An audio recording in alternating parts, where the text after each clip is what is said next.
বিভিন্ন দাবীৰ সমৰ্থনত মুখ্যমন্ত্ৰী ডক্টৰ হিমন্ত শৰ্মালৈ স্মাৰকপত্ৰ প্ৰেৰণ গড়িয়া জাতীয় পৰিষদৰ সদৌ অসম গড়িয়া জাতীয় পৰিষদৰ বৰপেটা জিলা সমিতিয়ে আজি বৰপেটা জিলা আয়ুক্তৰ জৰিয়তে এই স্মাৰকপত্ৰৰ যোগেৰে মুখ্যমন্ত্ৰী ডক্টৰ হিমন্ত বিশ্ব শৰ্মালৈ গড়িয়াৰ অস্তিত্ব ৰক্ষাৰ বাবে পদক্ষেপ ল'বলৈ আহ্বান জনায় সমিতিয়ে গড়িয়াসকলক 2026 বিধানসভা নিৰ্বাচনৰ পূৰ্বে ওবিচিৰ মৰ্যাদা প্ৰদান কৰা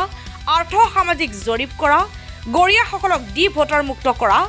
উচ্ছেদিত গড়িয়াক অইন খিলঞ্জীয়াৰ দৰে পুনৰ সংস্থাপন দিয়াকে ধৰি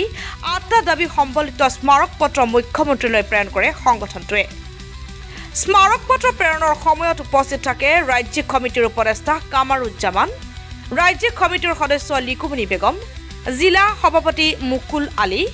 সাধাৰণ সম্পাদক সাজিদুৰ ৰহমান কাৰ্যকৰী সভাপতি জুন বৰুৱা উপ সভাপতি সান মহম্মদ মইনুল হক সাংগঠনিক সম্পাদক মহিদুল আলী সহ কেইবাগৰাকীও নেতা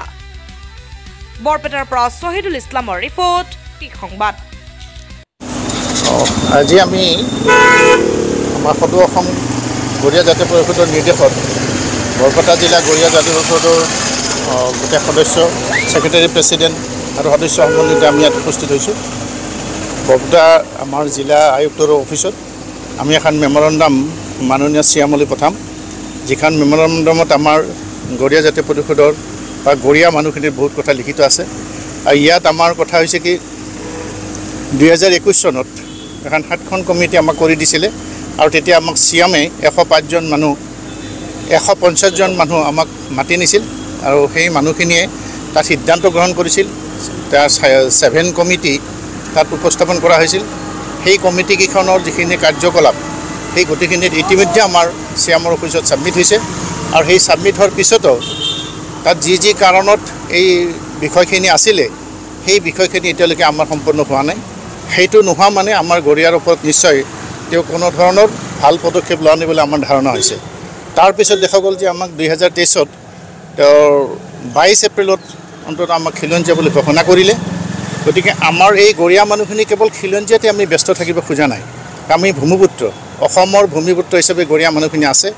আৰু এই গড়িয়া মানুহখিনিক কেৱল খিলঞ্জীয়া হিচাপে তেওঁ ক্ষান্ত নাৰাখি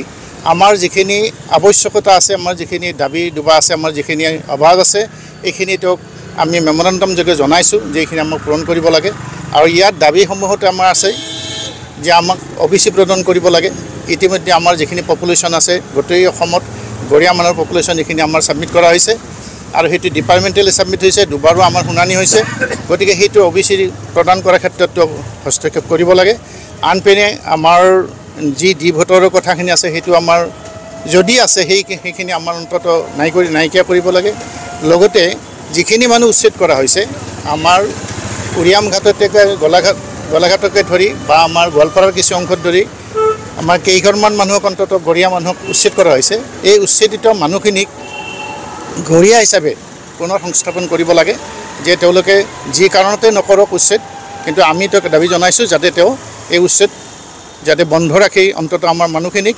যাতে ভূমি প্ৰদান কৰিব পাৰে তাৰ কাৰণে আমি দাবী জনাইছোঁ গড়িয়া জনগোষ্ঠীৰ আৰ্থ সামাজিক জৰীপৰ কথা কৈছিল মুখ্যমন্ত্ৰী মহোদয়ে আৰ্থ সামাজিক জৰীপৰ কামটো সোনকালে আৰম্ভ কৰিব লাগে গড়িয়া জনগোষ্ঠীক যি আমি চৰকাৰৰ ওচৰত আবেদন কৰিছিলোঁ গড়িয়া জনগোষ্ঠী থলুৱা জনগোষ্ঠী হিচাপত আৰু সংখ্যাত যিহেতু তাকৰ এই জনগোষ্ঠীটোক ওবিচি মৰ্যাদা প্ৰদানেৰে আমাৰ উঠি অহা প্ৰজন্মক কিছু হ'লেও সুৰক্ষা দিব লাগে বিভিন্ন ক্ষেত্ৰত আমাৰ যদি ওবিচি প্ৰদান কৰা হয় এই জনগোষ্ঠীটো উঠি অহা প্ৰজন্মই কিছু হ'লেও সুৰক্ষিত হ'ব লগতে আমাৰ গড়িয়া জনগোষ্ঠীৰ আলী হুছেইন ৰহমান এনেকুৱা ধৰণৰ আমাৰ পূৰ্ববংগীয় মূলম যিবিলাক প্ৰব্ৰজনকাৰী মুছলমান এই মুছলমানসকলৰ লগত এই নামৰ টাইটেলটো একে হোৱাৰ কাৰণে আমাক বিভিন্ন ধৰণে যেনেকুৱা আমাৰ হেৰি বসুন্ধৰা আঁচনিটো আমাক অৱহেলিত কৰা হৈছে বসুন্ধৰাৰ জৰিয়তে যিবিলাক ভূমিহীন লোক আছিল এই ভূমিহীন লোকসকলক মাটিৰ পট্টা দিয়াৰ ব্যৱস্থা কৰিছিল আৰু সেই ক্ষেত্ৰতো দেখা গৈছে যে গড়িয়া জনগোষ্ঠী লোকসকলক অকল মুছলমান নামৰ পিছৰ টাইটেলটোৰ কাৰণে